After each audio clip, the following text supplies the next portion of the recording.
Again, since yesterday was a holiday,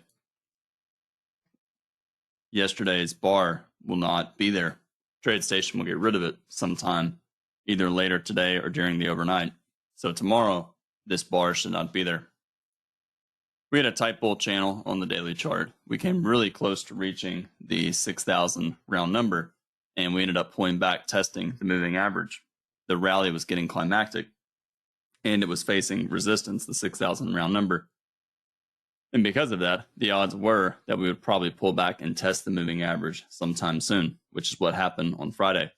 We gapped up today, and it's a strong enough gap that the odds are we're probably going to get some kind of second leg up. So right now, what's the chances that we're going to go above 6,000? I think it's relatively high. And I think the odds favor price getting above 6,000. 5-minute chart. First bar of the day. Well, first off, we formed a large gap up on the open. And if you look at the Globex chart, you can see on the Globex, we had basically, let me show it like this. We had a bear channel, strong breakout below the channel, and a sharp reversal up on the open. And therefore, the rally on the first bar of the day, that increased the odds. Or really, that was bar 2. The rally on bar 2 is actually a credible buy. Potential fail breakout of a bear channel and reversal up. And that's what happened with bar 2. Bar 1 and 2, one strong enough bar, we may get a second leg down. But if you understand the Globex, if you understand what's going on in the Globex chart, you'd understand there's a greater risk of a reversal up after bar 2. 2, okay for the bulls to buy. And then bar 3, we have consecutive bull bars, 2 and 3. Strong enough to make me think that we're probably going to go at least a little bit higher. 4, we have 4 consecutive bull bars, probably buyers below 4 and a second leg up. And then 5, we have a bull bar closing near its high. You can call it a breakout pullback buy. Odds are we're probably going to go above the high of bar 5. 6, a smaller bar. However, a series of bull bars in a row, reversing up, forming a reversal on bar 1, following a gap up, will probably go at least a little bit higher. 7, bull breakout, closing on its high, surprise, still always in long, probably going higher, even if we pull back first. 8, follow through, good for the bulls, still buy the close. 9, doji, we may have to pull back for a bar or 2, but I suspect the pullback is limited. And then 10, bull breakout, closing on its high, good for the bulls. Consecutive buy climaxes, 5, 8, and 10. However, strong enough micro channel, strong enough bull channel that whatever reversal down we get is probably going to be limited.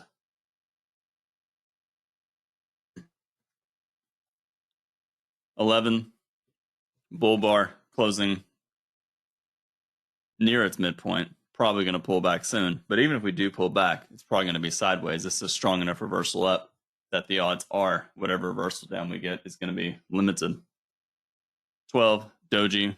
Again, you can call it a wedge, but it's a breakout close on a higher time frame. You can see the 60-minute chart, just how big the first 12 bars of the day is. Big bull bar closing on its high.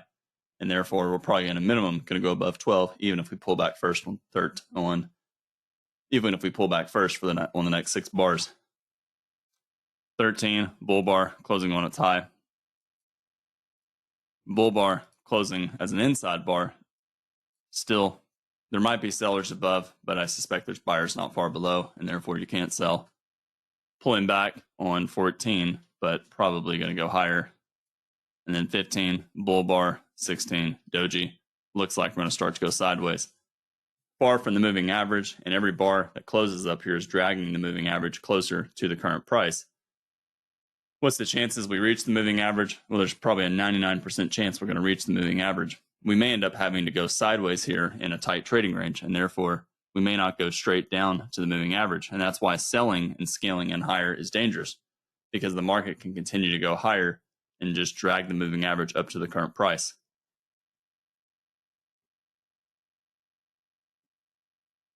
17, doji, not a great buy above, but not a great sell below. And we're more bullish than bearish, so still always in long. 18, a bear bar. but the first close below the low of the path of a prior bar in basically all day, and therefore 18 will probably get bought. 19 bull bar, you can call it an inside bar, still probably going to go above the 16 high fairly soon. 20 bear bar, forming a really tight trading range here. But after this bull rally, I suspect the downside's limited. Bull bar 21, good for the bulls, probably going higher. Follow through 22, good for the bulls, possible double top with the 17 high, 22 close. However, consecutive bull bars 21, 22 in a bull trend, probably buyers below in a second leg. And then you can see what happened. 23 sold off but found buyers. And then 24, we broke to the upside above the 16 high. 24, good for the bulls. Probably going to begin to go sideways. We had a tight trading range, 12 to 21, and therefore we may have to retest it fairly soon. 25, doji, probably sellers above and sideways, and we may end up pulling back to the moving average soon. And then we have a doji, 26, not a good buy. And then 27, outside bar. Outside bar in a tight trading range, increase the risk of more trading range price action. Then you can see we just basically went sideways for a couple of bars and broke to the upside with 31. 31, strong enough bull bar, closing on its high. We may get a small second leg up, but with it being late in a bull trend, I suspect the pullback following 31 is going to be deep. And then 32, we failed to get strong follow through, increases risk that we may pull back soon. And then we got a doji, 33, probably going to pull back for at least a bar or two. 34, bear bar, closing on its low, but bad follow through. 35. We still don't have to test down to the moving average yet, but I suspect we probably will.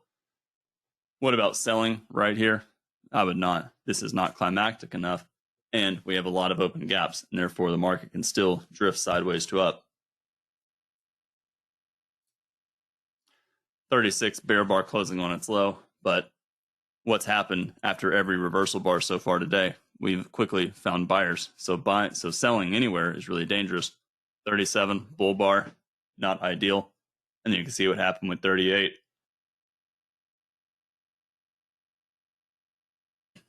38, we formed a fairly strong bull bar closing on its high. Not likely to get follow through buying, or at least not likely for 39 to be an equally strong follow through bar, and that's why 39 is a bear bar.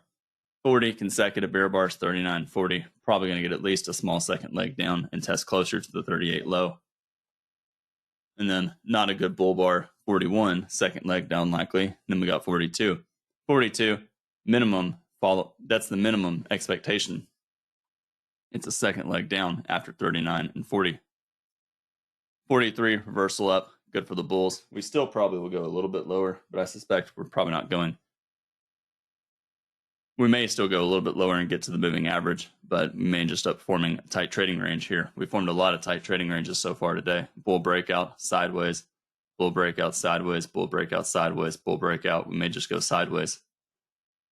44, bear bar, not a great buy, not a great sell. If anything, it's probably better buy than sell, especially if you can scale in lower. 45, doji, not a good sell below, so probably buyers. And then 46, bull reversal bar, but forcing bulls to buy in a tight trading range. And then you can see we basically went sideways for just a lot of bars. 49, 50, doji's 51, bull bar closing on its high. Probably sellers somewhere above, and we'll probably get to the moving average. But it's possible we break above 39 first.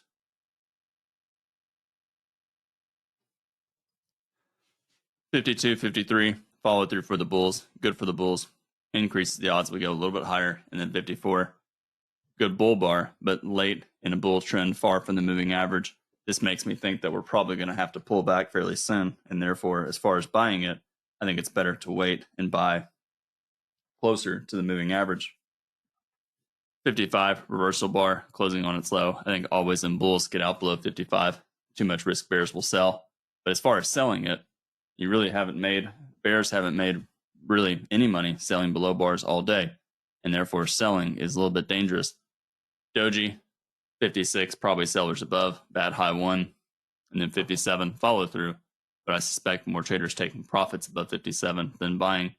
58, outside down, second entry sell. And then you see we came really close to the moving average on 59.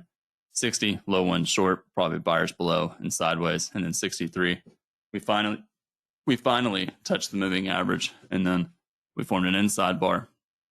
Not a good buy above. I still think we'll probably go lower. And then we started to go sideways at the moving average and broke below it on 66. 66, 67, not a lot of urgency for the bulls buying at the moving average. And that's a warning that we may end up going sideways for a couple of bars. And then 68 bull bar, but a close below its midpoint, weak entry bar after 67, so we may pull back. And then 69, 70, second entry buy on 70, good for the bulls. I suspect we may end up trying to bounce. Looks like the downside's limited. We still have the magnet of the 50 low from the 60-minute chart. Over here, I thought the odds were we'd fall below one of these lows, and we formed an inside bar and fell below it on the next hour. So that's the low of bar 49. This low right here at 13:30 Central Time. And then you can see we tried to form a bull reversal 70, formed a doji 71, and then we reversed down and broke below the 49 low on 73 and reversed up. Looks like the bulls are probably, if the bulls are lucky, we'll reverse up and test the high of the day at the end of the day. And you can see that's what happened. But it was a buy vacuum and too late in the day for traders to take it. For stop entries, once you saw bar 2, really bar 2 through bar 7, you can basically buy above any bar closing on its high, especially if you're willing to use a wide stop and scale in. And therefore, buying anywhere, bull bar closing on its high, trading small, and buying more with the moving average is certainly reasonable. So there's nothing wrong with doing that. And then, if we're always in, you can buy above 2, you can buy above 3. And then where do traders get out? Interestingly, I don't think they have to get out anywhere in here. Maybe below 34, but if they do, they buy again above either one of these bull bars. I think it's reasonable to get out below 39. And if you do, tough. Maybe you buy again above 46. Maybe you buy again above 51.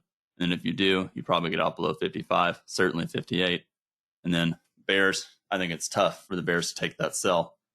And I think most bears get out somewhere in here. And then bulls, I think it's really tough to buy in here. But if you in theory, maybe they buy above 77. But what do you do with 73? If you buy above 73,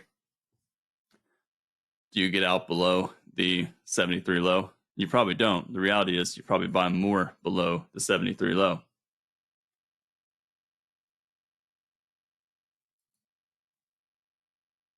And then for limit orders, well, if it's clearly bullish all day, you basically just buy limit order trades, or basically buy below any bar. So you can buy below the 4 low, you can buy below 12, you can buy below 13, you can buy below 17, you can buy during 18. You can really buy any of these lows. When you see a big bull bar like 38, don't buy the, look to buy in the 50% to 75% pullback range. And then the easiest thing is to look for bad reversal bars, because their odds are they're going to fail. So look for bear reversal bars. Odds are they're going to fail and lead to pullbacks and trend resumption. You can look to buy below those bars. Buy the close, sell the close. There's probably, arguably the only sell the close bar was maybe 738, but that's pretty aggressive. And I think it's really tough to do, and therefore probably not worth it. Most traders will screw that up.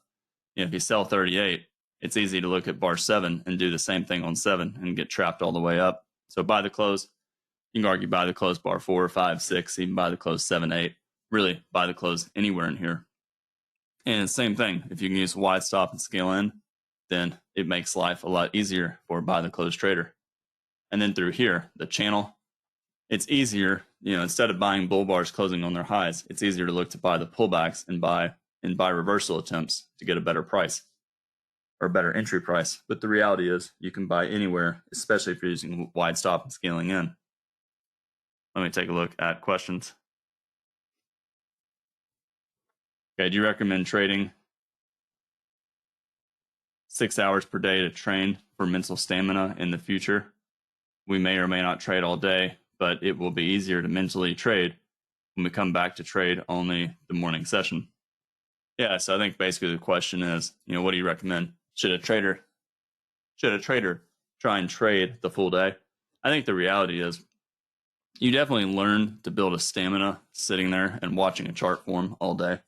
I think the most important thing is you really have to spend a lot of time understanding, in the beginning, you got to understand the basics. So watch the video course of Al's on the Brooks trading course and really, get your feet wet in understanding bar structures. I know this particular individual, you've been in the room for a while. One second.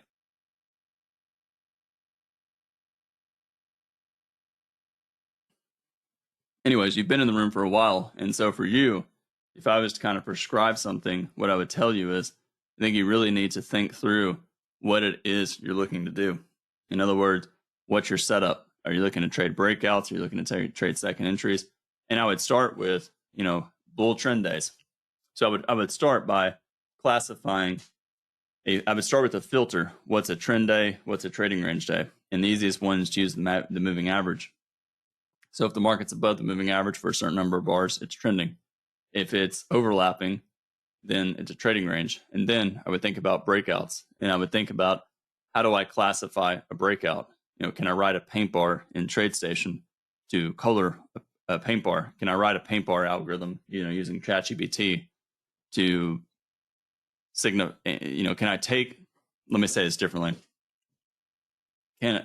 How would I describe what a breakout is? And what I mean by that is an easy way to measure, if you understand your signal bar, what you're looking for is to see, can you code it? I'm not a coder, but you can certainly use ChatGPT to get you everything you need. So can you build some sort of breakout paint bar in ChatGPT and give it the correct parameters to describe what it is that you're looking for? Then you have to think through a series of filters. So if you're looking for a breakout, are you going to look for a breakout? How are you going to quantify what a breakout is? What about follow through? Does the follow through need to be a certain strength? How are you going to measure that? And then you're going to think about where are you going to put a stop? Where are you going to put a target? And then are you going to scale in? Are you not going to scale in? Where are you going to exit? You have to think about all those little pieces. I think that is a far more effective strategy, because through time, what you'll do, rather than sitting there and watching for 81 bars and not really having necessarily a plan, I think the first thing is you have to have a plan. And then once you have that plan, then I think you get the liberty. You can sit there for, I'd start with the first 24 bars and see if you can trade it. And then if you can do that consistently well for, 2 or 3, 4 months, I would start slowly increasing position size. And then if you can do that consistently, I would start thinking about watching the rest of the day, or, maybe 66% of the day. And then if you could do that, then start watching the rest of the day. The two biggest problems traders have, they trade too long, and therefore I think they lose their discipline and they trade too long in the day. But before then, the biggest issue those traders have is they really don't understand what it is that they're doing. They don't have a game plan. Your game plan should not be reacting to what the market's doing. You should have an idea. If the market's in a trend, this is the way I'm going to trade trends. If the market's in a trading range, this is how I'm going to trade trading ranges. And the more specific you are, the better you're going to do. Is reading price action bar by bar the same as regular price action? Are you basically finding the market cycle, buying and selling pressure, and support and resistance with the bars? But yeah, it's basically, when I'm talking about the bar by bar at the end of the day, that's what I'm thinking about. I made the comment that even though I think the odds are we're going to touch the moving average all through here, we're in a bull trend, and therefore buyers are going to buy and scale in lower. So what does that tell me from the perspective of a bear? That tells me the bears really, it's going to be difficult for them to make money, and therefore it's probably not worth traders looking to sell. So the first thing you're always doing is thinking about the market cycle. Market's in a trend or a trading range. And if it's in a trading range, it's either tight or broad. If it's in a trend, is it a breakout or is it a channel? If it's a channel, is it a tight channel or is it a broad channel? Here, the channel was tight, and therefore the odds significantly favored the bulls. So where do we go tomorrow? I think we have a decent bull bar today. We may not get strong follow through tomorrow, but I think over the next couple of days, I think the target is the 6,000 round number. I think the market wants to get above it. This is fairly common. You get close to a round number and then you get a deep pullback. And then once that happens, makes traders question, are we going to reach the round? was this an adequate test of 6,000? And then down here, it makes traders question, gee, maybe we're not going to test the 6,000 round number. And then before you know it, you're getting momentum back up, and you think to yourself, yeah, we're going to go above 6,000. So right now, I think the odds are we're going above 6,000. All right. Thanks everyone for tuning in and listening today. And I hope everybody was able to learn something. Again, the key with these kind of days, the first thing, I always like, there's a quote in Al's book, and I'm going to kind of mess up the quote, so I'm going to kind of summarize it. There's a part in Al's book in Trends where Al says the first thing a beginner has to learn how to do is to stop trading counter trend when the market is in a clear trend. So when you see this, first thing you got to learn how to do is just stop trading, stop selling, don't short when the market looks like this. Then once the beginner is able to do that successfully, they start to recognize that if they would just enter every time the market reverses, they make money. And then after that, once a trader starts doing that, all of a sudden a trader begins to become profitable in a trending day. So number one, stop trading counter trend. If you're trading counter trend, stop. It's not helping you. Unless you really understand what you're doing and you can really, pinpoint bars like 39 or bars like up here, 54, 55, it's not worth doing. Focus on catching this portion or buying below bars all the way up. That'll be an easier time. All right. Thanks everyone for tuning in, and I hope everyone has a great rest of their day.